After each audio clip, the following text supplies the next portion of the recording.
2025 में हर कोई video editing start करना चाहता है, पर क्यों? क्योंकि सब लोग कर रहे हैं इसलिए। फ्रीलांसिंग करके आप पैसा कमा सकते हो, कंटेंट क्रिएशन करके आप फेम कमा सकते हो, या फिर काफी सारे लोगों की तरह भेड़ चाल का एक हिस्सा बन सकते हो। इन शॉर्ट, इसका कोई एक सिंगल रीजन नहीं है। आज बात करते हैं कैसे वीडियो एडिटिंग आपका करियर बना सकती है, इम्प्रूव कर सकती है और काफी केसेस में बिगाड़ भी सकती है। पहला रीजन तो हम सभी जानते हैं, दैट इज फ्रीलांसिंग, जिससे मैं और आप लाखों कमा सकते हैं। सच में? नहीं, ऐसा लोग कहते मिल जाएंगे तो जो यूट्यूब या फिर इंस्टाग्राम पर, और काफी हद तक ये सच भी है। मैं ही इस अमाउंट से काफी ज्यादा कमा चुका हूँ। एज अ फ्रीलांसर आप सिर्फ उतना ही ग्रो कर सकते हो जितना आपकी स्किल्स अलाउ करती हो। मतलब जो भी लोग ये सोचते हैं कि 1 महीने में पूरी एडिटिंग सीख के 2 महीने में मैं अपवर्क, फाइवर और इंस्टाग्राम के सर्वर ही क्रैश करा दूंगा क्लाइंट से, ये पूरी तरीके से सच नहीं है। तो तूने 30 दिन का रोड मैप क्यों डाला है? क्योंकि 30 दिन इनफ होते हैं आपको एडिटिंग के बेसिक्स सीखने के लिए। पर जो रियल स्किल है वो आती है प्रैक्टिस से। धीरे धीरे आपका दिमाग ऐसी चीजें सोचने लगेगा जो आपकी स्टोरी को बेस्ट डेवलप करने में हेल्प करेंगे, ना कि आपके एडिटिंग का एक शोकेस बनेंगे। Editing is the substitute to your professional storytelling, जिसको अंग्रेजी में हम कह सकते हैं तो फाइनल आंसर ये है कि हाँ, आप फ्रीलांसिंग करके पैसा कमा सकते हो, but it's not a quick money scheme. Her normal चीज की तरह यहाँ भी आपको समय देना होगा, कंसिस्टेंटली खुद को इम्प्रूव करना होगा, और सिर्फ एडिटिंग ही नहीं, एक अच्छा फ्रीलांसर बनने के लिए आपको फ्रीलांसिंग के बाकी सारे कंपोनेंट्स भी सीखने पड़ेंगे। मेरे इंस्टाग्राम पे तो हर दूसरा बंदा एडिटर है और पहला फ्रीलांसर। इसका सिंपल रीजन है लो एंट्री बैरियर। एक अच्छा वीडियो एडिटर बनने के लिए आपको क्या ही चाहिए? एक बहुत अच्छा पीसी? नहीं। एक बहुत अच्छा लैपटॉप? नहीं। एक सिंपल से फोन से भी स्टार्ट कर सकते हो। ये फोन सिंपल तो नहीं है वैसे। काफी सारे ऐसे ऐप्स हैं जो आपको डायरेक्टली फोन में ही फुल एडिटिंग सेटअप दे देते हैं, जैसे कि काइनमास्टर, कैपकट या फिर अलाइट मोशन। इन सॉफ्टवेयर्स में आप वो सारी चीजें कर सकते हो जो एक हाई एंड पीसी पे हो सकती हैं, except for heavy motion graphics या फिर जेकट।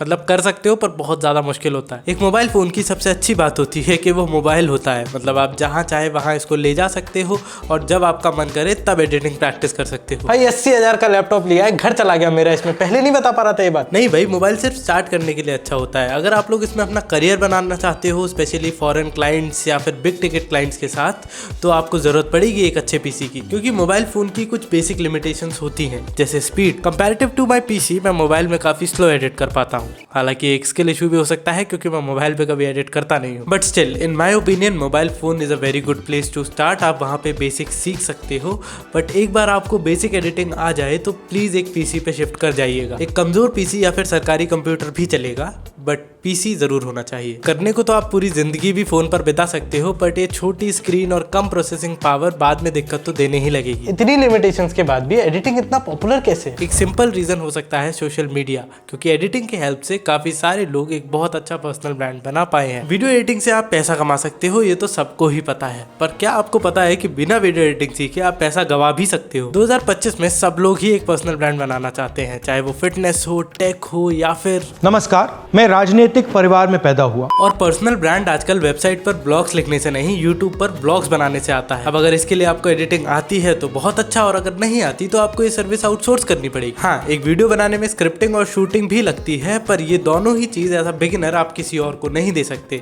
तो एटलीस्ट स्टार्टिंग में आपको ये दोनों चीजें खुद ही करनी पड़ेगी। सिर्फ एडिटिंग एक ऐसी सर्विस है जो आप आउटसोर्स कर सकते हो। अंटिल यू मेक डॉक्यूमेंट्रीज वगैरह वाले एडिट्स, तो आप रिसर्च वगैरह के लिए और लोग भी रख सकते हो। पर video editors is absolute necessity. Brands को चाहिए, इन्फ्लुएंसर्स को चाहिए, इवन सरकार को भी चाहिए। ठीक है, फिर मैं भी हायर ही कर लेता हूँ, सीखना क्यों है? अब ये हमारे पर्सनल सेटिस्फेक्शन के लिए है, पर मैं आपको बताता हूँ ये आपके काम कैसे आ सकता है। अगर आप खुद भी एक इन्फ्लुएंसर बनना चाहते हो तो एडिटिंग आउटसोर्स करके आप अपना क्रिएटिव टच खो दोगे, मतलब रचनात्मक स्पर्श। पहले वाला ज्यादा ठीक था। अबे मैं क्यों खोदूंगा, जेसीबी थोड़ी हूँ। पर एडिटर तो है ना। तो एज अ एडिटर हम सबको पता है कि ऑनलाइन ब्रांड बनाकर लोग आपको अप्रोच कर सकते हैं, क्लाइंट्स आपको अप्रोच कर सकते हैं, और ऑनलाइन प्रेजेंस से आपका ट्रस्ट भी बढ़ता है। बट एज अ यूट्यूबर आप अपनी वीडियोस में वो क्रिएटिविटी दिखा सकते हो जो क्लाइंट वीडियोस में पॉसिबल है ही नहीं। मतलब आपका पोर्टफोलियो भी टिप टॉप बना रहेगा। मैंने एडिटिंग बहुत पहले स्टार्ट की थी, जब क्लाइंट्स को ही ये नहीं पता था कि एडिटिंग कहते कैसे हैं। तो चाहे मैं कितनी भी अच्छी वीडियो बना लूं, मेरे चेंजेस ही कुछ ऐसे आते थे कि वीडियो फिर क्लाइंट को क्या, मुझे ही पसंद नहीं आती थी। हाँ सर, वो रिवीजन नंबर 13 वर्जन 4 चेक किया क्या आपने? हाँ विवेक भाई, बाकी सब कुछ तो बढ़िया है जी। बैकग्राउंड थोड़ा डल लग रहा है हमें, इसको थोड़ा ब्राइट टाइप बनाओ, थोड़ा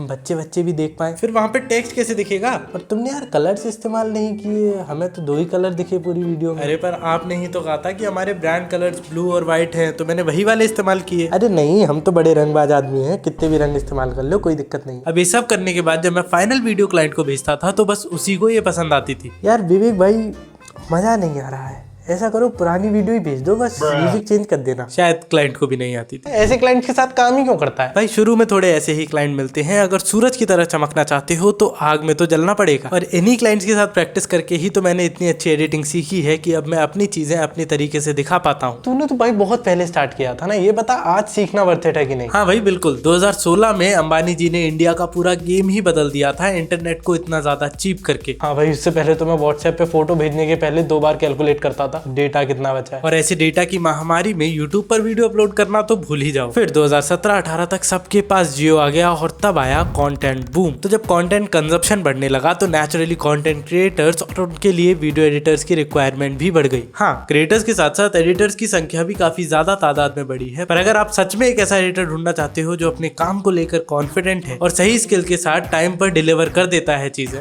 तो believe me, I have worked with many editors, ऐसा कोई नहीं है। तो अगर आप एक अच्छे लर्नर हो और अपनी स्किल्स इंप्रूव करके सारी चीजें टाइम पर डिलीवर कर पाते हो तो आप 90% एडिटर से तो वहीं आगे निकल जाओगे। पर करूंगा क्या बेस्ट बनकर? पहले लोगों का सपना हुआ करता था रोटी, कपड़ा और मकान, पर अब ये ट्रैवल और शो ऑफ भी बन चुका है। तो अपने इस फ्रीडम ऑफ टाइम को आप एक सक्सेसफुल फ्रीलांसर बन के बहुत इजीली अचीव कर सकते हो। मैं ये नहीं कहता, वो खुद यही मानते।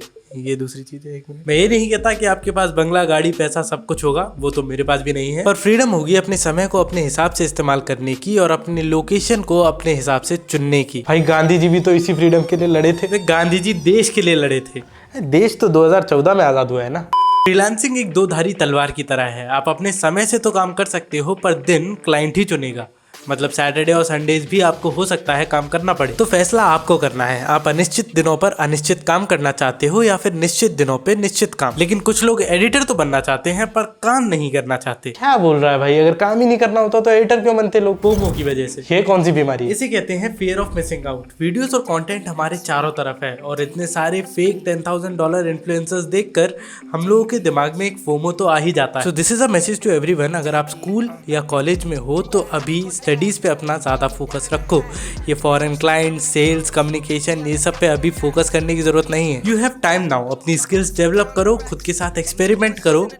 एक मिनट, खुद के साथ एक्सपेरिमेंट मत करो, अपनी एडिटिंग के साथ एक्सपेरिमेंट करो और नई नई चीजें सीखो। जितना जल्दी आप एडिटिंग को काम बना लोगे उतनी जल्दी आपके लिए ये एक बोझ बन जाएगा। कॉलेज लाइफ भी एक चीज होती है, वो एंजॉय करो। अगर आपका दोस्त अभी जल्दी फ्रीलांसिंग करके पैसे कमाने लगा है तो उससे फोमो फील करने की जरूरत नहीं है। If you actually love the art of editing और इसको आप पर्याप्त समय दे सकते हो, तभी इस कला की तरफ जाने का सोचो। इसको इंजीनियरिंग 2.0 मत बनाओ, वो भी एक टाइम पे इसी तरीके से पॉपुलर था, उसके भी इतने सारे कोर्सेज और इतने सारे नए गुरुज आ रहे थे। पर जो एक्चुअली इस स्किल के लिए नहीं, बस फोमो को देखकर ज्वाइन हो गए थे, वो सब लोग आज एक फेलियर बनकर रह गए। एडिटिंग भी सिमिलर ही है, तो उसमें मेहनत करो, समय दो, अगर सच में आपको ये आर्ट पसंद है तो राजू रस्तोगी नहीं, रणछोड़ दास, श्यामल दास छांछड़ बनो, जो कि फोमो में नहीं, अपने दिल से, अपने मन से, अपने ड्रीम को परस्यू करता है। ऑन दैट नोट आज का ज्ञान यहीं पर समाप्त करते हैं। मैं मिलूंगा आपसे इसी समय इसी जगह अगले हफ्ते। सब्सक्राइब कर दो please. Cut to the chase. Everyone give me some space. Don't fall out, we fall into place. Every step walking with grace, amen.